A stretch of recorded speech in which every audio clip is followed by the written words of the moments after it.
ലോക്സഭാ തെരഞ്ഞെടുപ്പിലെ രണ്ടാം ഘട്ട വോട്ടെടുപ്പിന് ശേഷം ബിജെപിയും എൻഡിഎയിലെ സഖ്യകക്ഷികളും 100 സീറ്റുകളിൽ ജയിക്കുമെന്നുറപ്പായി എന്ന് ആത്മവിശ്വാസത്തോടെ വിളിച്ചു പറയുകയാണ് കേന്ദ്ര ആഭ്യന്തരമന്ത്രി അമിത്ഷാ. എൻഡിഎയുടെ പ്രഖ്യാപിത ലക്ഷ്യമായ 400 സീറ്റ് എന്ന ലക്ഷ്യം കൈവരിക്കാനാകുമെന്നാണ് അമിത്ഷായുടെ അവകാശവാദം. ഗുവാഹത്തിയിൽ മാധ്യമപ്രവർത്തകരോട് സംസാരിക്കുകയായിരുന്നു നേതാവ്. ഷാ പറയുന്നത് ഇങ്ങനെയാണ്: ജനങ്ങളുടെ ആശീർവാദത്തോടും പിന്തുണയോടും കൂടി 400-ലധികം ലോക്സഭാ സീറ്റുകൾ എന്ന ലക്ഷ്യത്തിലേക്ക് ബിജെപി നീങ്ങുകയാണ്. ഞങ്ങളുടെ ആഭ്യന്തര വിലയിരുത്തലിന്റെ അടിസ്ഥാനത്തിൽ ബിജെപിയും അതിന്റെ സഖ്യകക്ഷികളും രണ്ടാം ഘട്ട വോട്ടെടുപ്പോടെ 100 സീറ്റുകൾ കടന്നിരിക്കുന്നുവെന്ന് പറയാൻ കഴിയും. ദക്ഷിണേന്ത്യയിൽ ബിജെപിക്ക് മികച്ച പ്രതികരണമാണ് ലഭിക്കുന്നത് എന്നും ഷാ അവകാശപ്പെടുന്നുണ്ട്. തിങ്കളാഴ്ച വൈകിട്ട് ഗുവാഹത്തിയിൽ എത്തിയ അമിത്ഷാ ബിജെപിയുടെ ഗുവാഹത്തി സ്ഥാനാർത്ഥി ബിജുലി കലിതാമേധിക്ക് വേണ്ടി റോഡ് ഷോ നടത്തിയിരുന്നു. അസമിലെ 14-ൽ 11 സീറ്റുകളിലും ബിജെപി മത്സരിക്കുന്നുണ്ട്. സഖ്യകക്ഷികളായ അസോം ഗണ പരിഷത്ത് 2 സീറ്റുകളിലും UPPL 1 സീറ്റിലും മത്സരിക്കുന്നുണ്ട്. മെയ് 7-നാണ് മൂന്നാം ഘട്ട വോട്ടെടുപ്പ് നടക്കുന്നത്. മൂന്നാം തവണയും അധികാരത്തിൽ വന്നാൽ ഭരണഘടന മാറ്റാനും സംവരണം അവസാനിപ്പിക്കാനുമാണ് ബിജെപി ഉദ്ദേശിക്കുന്നതെന്ന കോൺഗ്രസ് ആരോപണം തെറ്റാണെന്നും പ്രതിപക്ഷം നുണകൾ പ്രചരിപ്പിക്കുകയാണെന്നും അമിത്ഷാ ആരോപിക്കുന്നുണ്ട്. തങ്ങൾ വോട്ടർമാരെ ന്യൂനപക്ഷമായോ ഭൂരിപക്ഷമായോ കാണുന്നില്ല എന്നും അദ്ദേഹം എടുത്തു പറയുന്നു. ആരംഭം മുതൽ പ്രീണനത്തിന്റെ രാഷ്ട്രീയം പ്രയോഗിച്ചത് കോൺഗ്രസ് ആണ് എന്നും നേതാവ് കുറ്റപ്പെടുത്തി. മതത്തിന്റെ അടിസ്ഥാനത്തിലുള്ള സംവരണങ്ങളിൽ ബിജെപി വിശ്വസിക്കുന്നില്ല. രാജ്യത്തുടനീളം ഏകീകൃത സിവിൽ കോഡ് നടപ്പിലാക്കുന്നതിനും എല്ലാ മതവിഭാഗങ്ങൾക്കും ഒരു നിയമം ഉറപ്പാക്കുന്നതിനും തങ്ങൾ അനുകൂലമാണ് എന്നും അമിത്ഷാ കൂട്ടിച്ചേർത്തിട്ടുണ്ട്. ഒരു മതേതര രാജ്യത്ത് മതത്തിന്റെ അടിസ്ഥാനത്തിൽ നിയമങ്ങൾ ഉണ്ടാകുന്നത് ശരിയല്ലെന്നും ഇത് ഭരണഘടനയുടെ ആത്മാവിന് വിരുദ്ധമാണെന്നും അദ്ദേഹം എടുത്തു പറഞ്ഞു.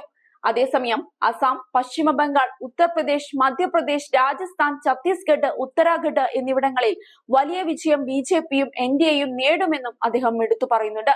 അതേസമയം മുൻ പ്രധാനമന്ത്രി HD ദേവഗൌഡയുടെ ചെറുമകനും എൻഡിഎ സ്ഥാനാർത്ഥിയുമായ പ്രജ്വൽ രേവണ്ണ നിരവധി സ്ത്രീകളെ ലൈംഗികമായി പീഡിപ്പിക്കുന്നതായി കാണിക്കുന്ന അശ്ലീല വീഡിയോകളിൽ കർണാടകയിലെ കോൺഗ്രസ് സർക്കാർ ഒരു നടപടിയും സ്വീകരിച്ചില്ലെന്ന് അമിത്ഷാ കുറ്റപ്പെടുത്തി. ഈ വിഷയത്തിൽ ബിജെപിയുടെ നിലപാട് വ്യക്തമാണെന്നും തങ്ങൾ അമ്മമാർക്കും സ്ത്രീകൾക്കും ഒപ്പമാണ് എന്നും അദ്ദേഹം പറയുന്നുണ്ട്.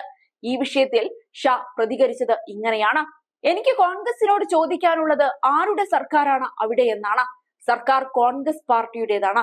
എന്തുകൊണ്ടാണ് അവർ ഇതുവരെ ഒരു നടപടിയും എടുക്കാത്തത്? ഇത് സംസ്ഥാനത്തിന്റെ ക്രമസമാധാന പ്രശ്നമായതിനാൽ ഇക്കാര്യത്തിൽ സംസ്ഥാന സർക്കാരാണ് നടപടിയെടുക്കേണ്ടത്. കേസിൽ അന്വേഷണത്തെ ബിജെപി അനുകൂലിക്കുന്നുവെന്നും അമിത്ഷാ പറയുന്നുണ്ട്. ഇത് വളരെ ഗൗരവമുള്ളതാണ്. അധികാരത്തിൽ ഇരുന്നിട്ടും എന്തുകൊണ്ടാണ് സർക്കാർ ഇതുവരെ നടപടിയെടുക്കാത്തത് എന്നാണ് പ്രിയങ്ക ഗാന്ധി അവരുടെ മുഖ്യമന്ത്രിയോടും ഉപമുഖ്യമന്ത്രിയോടും ചോദിക്കണമെന്നും അദ്ദേഹം പറഞ്ഞു.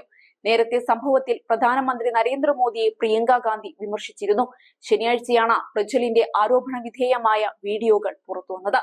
സ്വന്തം പാർട്ടി ചെയ്തു വെച്ച വൃത്തികേട് മറ്റുള്ളവരുടെ മേലെ ചാരി വെച്ച് രക്ഷപ്പെടുകയാണ് ഇവിടെ ഷാ.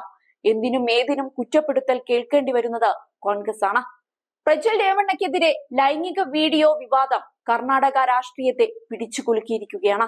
തെരഞ്ഞെടുപ്പ് ദിവസമാണ് പ്രജ്വലിനെതിരായ വീഡിയോ സോഷ്യൽ മീഡിയയിൽ പ്രചരിക്കുന്നത്. ഇതിനു പിന്നാലെ സംസ്ഥാന സർക്കാർ കേസ് രജിസ്റ്റർ ചെയ്യുകയും പ്രത്യേക അന്വേഷണ സംഘത്തെ നിയോഗിക്കുകയും ചെയ്തിട്ടുണ്ട്. അതിനിടെ പ്രജ്വൽ ജർമ്മനിയിലേക്ക് കടന്നതായുള്ള വാർത്തകളും പുറത്തുവന്നു. ഏതായാലും സംഭവം വലിയ രാഷ്ട്രീയ വിവാദത്തിനാണ് തിരികൊളുത്തിയിരിക്കുന്നത്. ലോക്സഭാ തെരഞ്ഞെടുപ്പിന് തൊട്ടു മുൻപാണ് JDS എൻഡിഎയിൽ സഖ്യകക്ഷിയാകുന്നത്. ഹാസനിൽ പ്രധാനമന്ത്രി നരേന്ദ്രമോദി അടക്കം പ്രജ്വലിന് വോട്ട് തേടി എത്തുകയും ചെയ്തിരുന്നു. കോൺഗ്രസ് ഇത് വീണ് കിട്ടിയ അവസരമായി ഉപയോഗിക്കുന്നുണ്ട്. വീഡിയോകൾ യഥാർത്ഥമാണെന്നും മോർഫ് ചെയ്തതല്ലെന്നുമാണ് പ്രജ്വലിന്റെ എതിരാളികൾ പറയുന്നത്.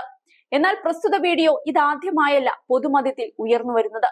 പ്രജ്വൽ തന്നെയാണ് ഇക്കാര്യം പൊതുമണ്ഡലത്തിലേക്ക് എത്തിക്കുന്നത് എന്നതും വിചിത്രമായ കാര്യമാണ്. 2023 ജൂൺ 1-ന് മാധ്യമങ്ങളിൽ മോർഫ് ചെയ്ത വീഡിയോകൾ പ്രചരിക്കുന്നുവെന്നും ഇത് തടയണമെന്നും ആരോപിച്ച് പ്രജ്വൽ ബംഗളൂരു സിവിൽ കോടതിയെ സമീപിച്ചിരുന്നു.